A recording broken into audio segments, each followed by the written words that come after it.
Bismillahirrahmanirrahim. Assalamualaikum warahmatullahi wabarakatuh. Alhamdulillahirabbil alamin. Wabihi nasta'inu ala umuri dunya waddin. Assalatu wassalamu ala asyrafil anbiya'i wal mursalin wa ala alihi wa sahbihi ajma'in. Amma ba'du. Hayya nashkurullaha azza wa jalla alladzi qad a'tana ni'man katsiratan wa hidayatan. Salatan wa salaman ala nabiyyina Muhammad sallallahu alaihi wasallam alladzi qad hamalan nasa minadz zulumati ilan nur. Anak-anak yang dimuliakan Allah Subhanahu wa taala, pada kesempatan kali ini Ustadz Rizky akan berkisah tentang kisah Nabi Syu'aib alaihi salam. Nah, Ustadz cepat kacamatanya dulu ya, biar ini lebih nyaman. Nah, anak-anak yang dimuliakan Allah Subhanahu wa taala, kisah Nabi Yusuf sudah selesai. Sekarang kita masuk ke kisah Nabi selanjutnya, yaitu Nabi Syu'aib alaihi salam. Kalau kita urutkan kisah Nabi Adam, ya, kalau dari pertama ya, Nabi Adam, Idris, Nuh, Hud, Soleh, Ibrahim, Lut, Ismail, Ishak, Yakub, Yusuf, Syu'aib. Nah, jadi Nabi Syu'aib itu Nabi yang ke-12 kalau kita urutkan berdasarkan kisah kita. Adapun jumlah Nabi sebenarnya sangat banyak. Ada 125 ribuan, ada banyak sekali. Kalau Rasul yang wajib kita imani ada 25. Nah, Ustadz mengingatkan kembali, apa bedanya Nabi dan Rasul? Kalau Nabi mendapatkan wahyu dari Allah untuk dirinya sendiri. Kalau Nabi mendapatkan wahyu dari Allah untuk dirinya sendiri. Tetapi kalau Rasul mendapatkan wahyu untuk disebarkan kepada umat manusia. Nah, kira-kira seperti itu ya anak-anak ya, penjelasan mudahnya. Untuk Nabi Syu'aib alaihi salam, Nabi Syu'aib diutus di daerah Ma'an. Daerah Ma'an itu utaranya Madinah, ya, masih daerah Hijaz ya, di daerah Arab. Supaya anak-anak lebih paham, Ustadz akan nge-share sebuah peta tempat diutusnya Nabi Syu'aib alaihi salam. Nah, ini bisa dilihat di sini anak-anak, petanya ya. Coba Ustadz share, bisa nggak? Nah, ini. Jadi nanti anak-anak bisa ini ngecek ya di atlas atau di peta, bisa dicek di sana. Jadi kalau Nabi Syu'aib alaihi salam itu dia hidupnya nih di utara sini, ada laut merah nih ya, ada laut merah. Dia hidupnya itu di utara. Nah, ini bentar. Ini laut merah. Nabi Syu'aib itu di sini, di bangsa Madian ini yang Ustadz ini yang lingkari berkali-kali ini ya. Nah, di sini ini bangsa Madian di situ. Kalau ini kan laut tengah nih yang sini. Nah, yang ini kan laut tengah. Yang ini laut merah. Yang bangsa Madian di sini anak-anak. Jadi kalau dekat Mesir ya, nanti anak-anak buka di Google Map atau dibuka di peta, dekat Mesir. Bangsa Madian itu di dekat Mesir. Nah, seperti itu anak-anak ya, terkait dengan Nabi Syu'aib alaihi salam. Tempat diutusnya itu di daerah situ. Jadi kalau Ustadz buka di peta dunia, bisa juga sebenarnya. Tapi anak-anak ini ya, belum diajari peta dunia ya. Nanti coba minta sama ayah bunda. Ini Ustadz bawa peta besar ya. Ini peta dunia anak-anak ya. Ini kalau dunia, kalau digambarkan di sebuah kertas jadi kayak gini. Nah, Nabi Syu'aib itu nih di dekat Mesir ya, daerah sini. Ini yang Ustadz tunjuk pakai jari ini. Nah, di sini. Ini di sini Nabi Syu'aib nih. Nanti dilihat sendiri ya, di dekat Mesir, di daerah Ma'an begitu. Nah, anak-anak yang dimuliakan Allah Subhanahu wa taala, Nabi Syu'aib itu Allah utus ke sebuah tempat namanya Ma'an. Orang-orang di sana menyembah sebuah berhala Berhalanya itu dalam bentuk pohon anak-anak. Namanya aikah. Namanya aikah. Aikah. Berhalanya namanya aikah. Jadi mereka itu nyembah sebuah pohon anak-anak. Nah, selain itu, orang-orang di sana mereka juga melakukan namanya meminta harta orang dengan paksa, atau apa ya, bukan merampok ya, meminta dengan paksa. Jadi seperti memajaki begitu. Memajaki itu dalam kisah ini adalah ada orang, misalkan orang lewat di depan rumah kita misalkan, lalu kita minta uang, sini uangnya. Nah, itu memajaki, itu seperti itu. Padahal ketika orang-orang di Madian ini memajaki orang-orang yang lewat, yaitu hanya maksa saja, tidak ada timbal balik, tidak ada manfaat yang diberikan. Murni hanya meminta dan memaksa orang untuk memberikan hartanya. Itu kejahatan yang kedua. Nanti kita bahas satu-satu anak-anak ya. Yang ketiga adalah mereka suka melakukan curang dalam menimbang. Misal, ya, curang dalam menimbang. Misal, kita beli beras 2 kilo, sama pedagangnya cuma dikasih 1 kilo. Jadi curang. Kalau beli 10 kilo, 10, cuma diberikan 9 saja. Jadi mereka curang anak-anak. Nah, ada 3 perbuatan yang Allah larang. Ada 3 perbuatan dosa besar yang Allah larang. Nah, yang pertama adalah tadi mereka menyembah pohon aikah. Berarti kalau menyembah pohon artinya mereka melakukan dosa syirik. Dosa syirik. Syirik itu menyembah selain Allah. Harusnya kan kita itu menyembahnya Allah saja. Qul huwallahu ahad, Allahus samad, lam yalid wa lam yulad wa lam yakul lahu kufuwan ahad. Allah itu satu, kita menyembah Allah saja. Tetapi orang-orang Madian ini mereka menyembah pohon, bukan menyembah Allah. Jadi mereka melakukan kesyirikan, dan ini dosa besar anak-anak. Dosa paling besar adalah syirik. Allah tidak mengampuni orang yang dosa syirik kalau tidak bertobat. Jadi hati-hati dengan dosa syirik. Ini dosa yang sangat besar. Jadi dosa menyembah pohon ya, dengan dosa-dosa yang lain, itu dosa menyembah pohon lebih besar dosanya menyembah pohon. Karena syirik itu dosa yang paling besar. Jangan sekali-kali melakukan kesyirikan. Jangan sekali-kali menyembah selain Allah. Itu dosa besar. Nah, yang kedua adalah, mereka melakukan pemalakan atau memajaki orang yang lewat. Jadi malak itu maksudnya adalah ada orang lewat terus dimintai uang, dimintai harta tanpa ada manfaat. Ustadz ingin menjelaskan beda loh antara minta uang karena kita bekerja dengan memalak. Misal kita pergi ke pasar, lalu kita parkir, lalu ada orang yang meminta uang karena sudah menjaga motor kita. Nah, itu bukan malak, itu bukan pajak, karena kita mendapatkan manfaat dari motor yang dijaga. Atau misalkan kita pergi ke supermarket misalkan, lalu kita parkir kendaraan, lalu dijaga oleh tukang parkir, lalu kita dimintai uang. Itu bukan malak anak-anak, karena kita mendapatkan kebermanfaatan, karena kita mendapatkan manfaat. Tapi kaum Madian ini, mereka tanpa sebab, tanpa manfaat, mereka memaksa, benar-benar memaksa anak-anak. Jadi kalau ada orang lewat, langsung diminta, sini minta uangnya, dipalak namanya. Jadi orang yang pertama kali melakukan pemalakan atau pemajakan secara paksa tanpa manfaat adalah kaum Madian. Itu ya anak-anak ya. Nggih, barakallahu fiik. Nah, yang terakhir adalah mereka melakukan kecurangan dalam menimbang.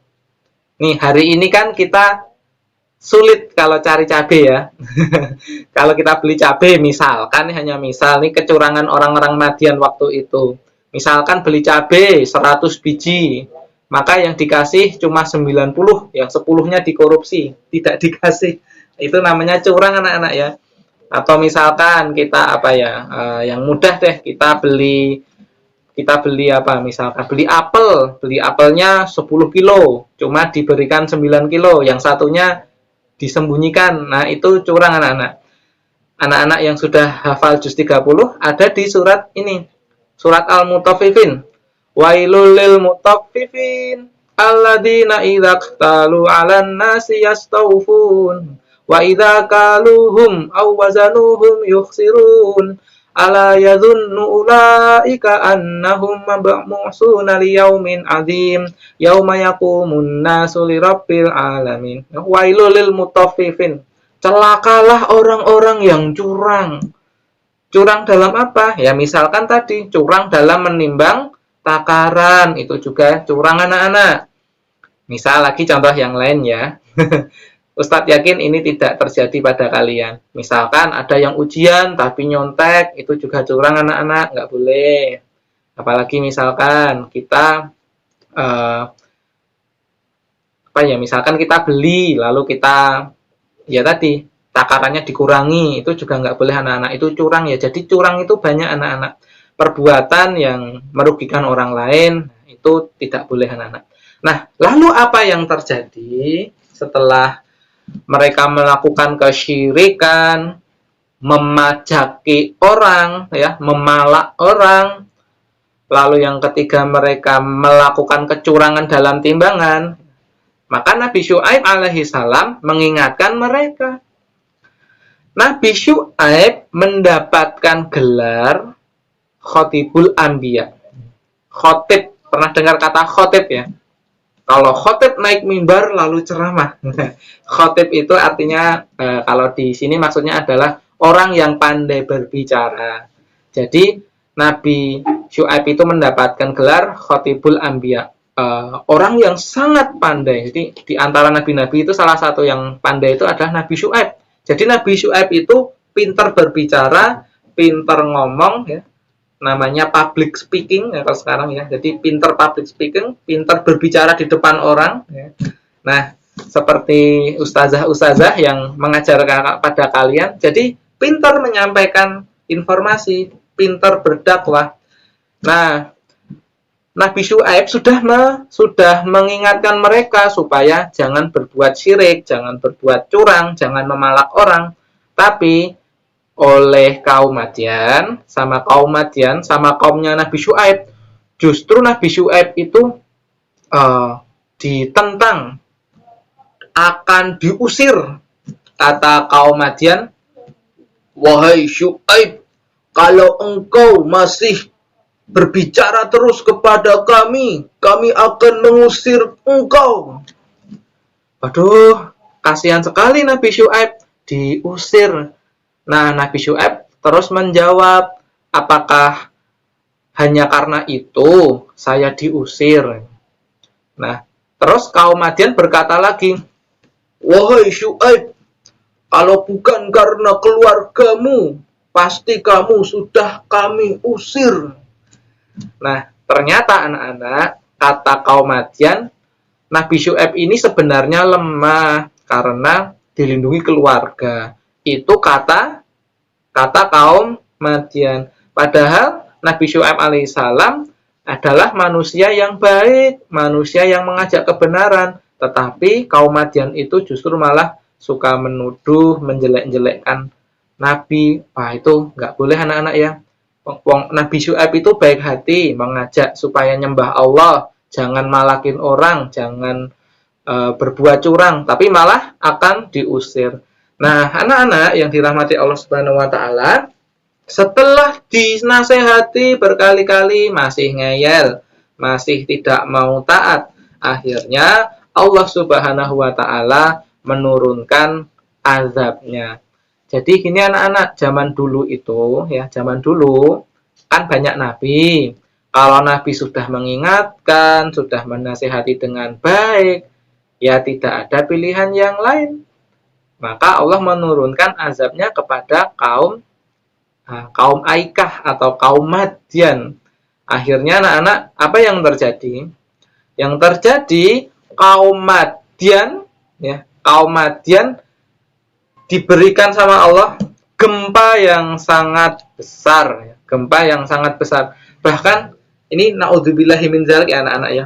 Ketika kaum Madian, ya, kaum Madian itu sedang beraktivitas ya seperti biasa, tiba-tiba ada gempa yang sangat besar. Saking kagetnya kaum Madian, mereka itu meninggalnya dalam kondisi jasiminnya apa ya? Sedang kondisi ini, lututnya, tahu lutut ya? Lutut dalam bahasa Jawa itu dengkulnya ya. Lututnya itu sampai nyentuh tanah. Jadi kayak orang sujud lah. Kalau kita mau sujud kan dari berdiri, terus kita mau sujud kan lutut kita kan nempel di tanah. Nah, dalam kondisi seperti itu, kepalanya terus nempel di tanah. Berarti kan dalam kondisi kayak sujud ya anak-anak ya. Itu meninggalnya, ngeri banget. Mereka diazab sama Allah ya, nggak sempat sadar. Mereka lutut mereka nempel di tanah, kepala mereka tersungkur di tanah. Nah ini tersungkur ya, bukan sujud ya. Nah, sujud kan kita orang Islam sujud bukan, tapi tersungkur ya. Tersungkur itu gimana? Ini tanah, muka kita nempel tanah. Nauzubillahi min dzalik. Ngeri banget anak-anak. Nah, kita ulang lagi anak-anak, Nabi Syuaib itu nabi yang keberapa begitu ya. Ustadz tidak menjawab secara urutan karena nabi itu kan jumlahnya banyak, tetapi nabi dan rasul yang wajib kita imani kan ada 25. Nah, dari 25 itu kita akan coba ingat-ingat ya anak-anak. Mulai dari Nabi Adam, Idris, Nuh, Hud, Sholih, Ibrahim, Lut, Ismail, Ishak, Yakub, Yusuf, Syuaib. Nah, jadi nabi yang ke-12 dalam serial yang sedang kita bahas. Jadi nomor 12 ya anak-anak ya. Tapi kalau nabi yang di antara itu tentu banyak, tapi kita tidak membahas karena kan jumlah nabi kan ada 125.000 lebih. Yang kita imani adalah 25. Jadi yang kita pelajari baru itu ya anak-anak ya. Adam, Idris, Nuh, Hud, Sholih, Ibrahim, Lut, Ismail, Ishak, Yakub, Yusuf, Syuaib ya. Nabi Ayub dan Zulkifli, Musa, Harun, Daud, Sulaiman, Ilyas, Ilyasa, Yunus, Zakaria, Isa, Yahya, dan Nabi Muhammad. Nah, itu nanti perjalanannya seperti itu. Tapi kita hari ini baru sampai yang nomor 12, Nabi Syuaib alaihi salam. Nah, Ustadz mau nge-share ya sebelum selesai. Ustadz mau share dulu, mau menyebarkan sebuah foto sebagai penutup ya anak-anak ya. Foto tentang kondisi peninggalan dari kaum Madian. Nah, yang pertama ini anak-anak. Ini bisa dilihat gambarnya, Ustadz sambil menjelaskan ya. Nah, ini adalah gua-gua Nabi Syuaib di dekat ini ya, di daerah Arab begitu. Ini peninggalannya ya anak-anak ya. Dan ini Ustadz dapatkan dari buku Kisah Shahih Para Nabi karya Ibnu Katsir. Anak-anak bisa lihat juga gambarnya kalau misalkan ada bukunya. Nah, ini foto anak-anak ya, foto peninggalannya. Ini gua-gua Nabi Syuaib pada zaman dahulu. Alhamdulillah kita masih bisa melihat sisa-sisanya begitu. Nah, Ustadz mau memberikan gambar yang lain lagi ya tentang kaumnya Nabi Syuaib alaihi salam ya. Coba masih ada satu lagi. Nah, ini gambarnya anak-anak ya. Ini sebuah gambar sisa-sisa peninggalan kota Madian. Kota Madian itu tempat diutusnya Nabi Syuaib di daerah Hijaz. Hijaz itu tempat kalau sekarang ya gabungan Mekah dan Madinah. Jadi Hijaz itu gampangnya Mekah dan Madinah, daerah Arab seperti itu. Ada yang nyerek-nyerek. Menurut pendapat yang kuat, Ashabul Aikah itu adalah penduduk Madian. Ya, tempatnya ini anak-anak ya. Nah, kalau bukunya ini anak-anak ini bukunya tipis, banyak gambarnya juga. Tapi gambar-gambar ini anak-anak ya. Gambar-gambar peninggalan pada zaman itu. Nah, bukunya seperti ini. Tapi ini buku untuk orang dewasa anak-anak. Jadi kalau mau baca sambil ditemani ayah atau bunda ya, karena gambarnya dikit, banyak banyak tulisannya begitu. Nah, Ustadz berharap anak-anak bisa semangat belajar, bisa semangat menuntut ilmu supaya nanti jadi anak yang cerdas, jadi orang yang pandai seperti Nabi Syuaib alaihi salam. Baik anak-anak, ada yang sudah angkat tangan juga. Silakan yang mau bertanya, Ustadz persilahkan. Tafadol.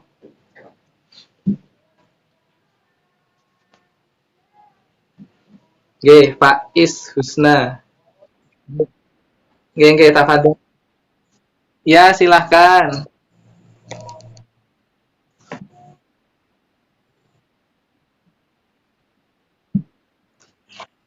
Umur Nabi Syuaib alaihissalam.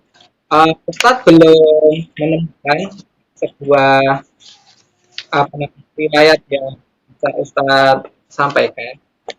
Tapi memang kalau kita lihat dari analisis para ulama memang umurnya cukup panjang ya anak-anak ya.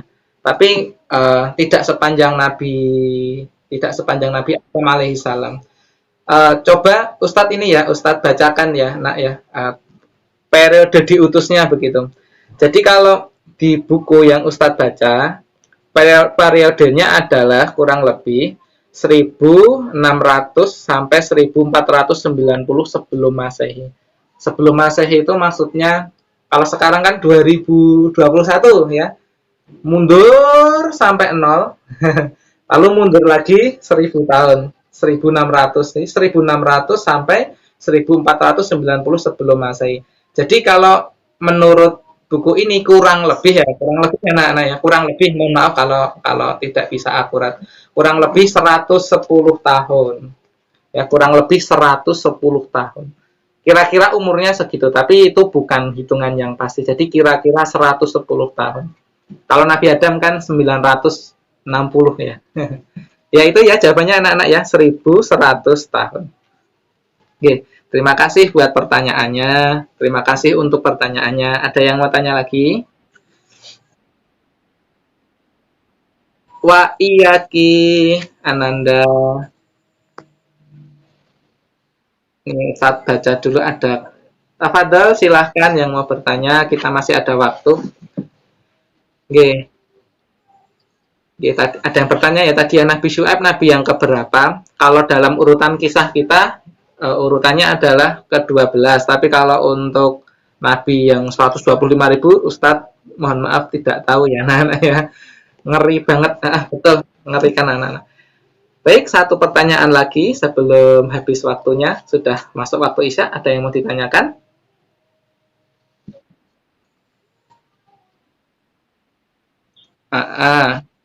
Siapa?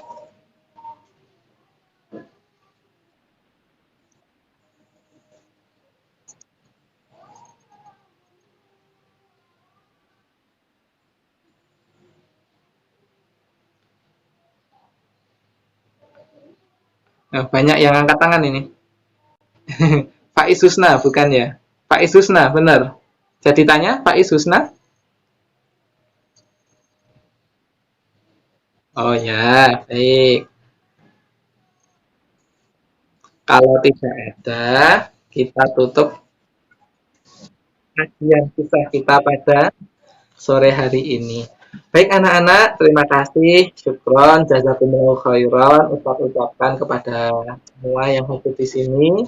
Semoga anak-anak mendapatkan hikmah, berkah, dan manfaatnya untuk kehidupan sehari-hari.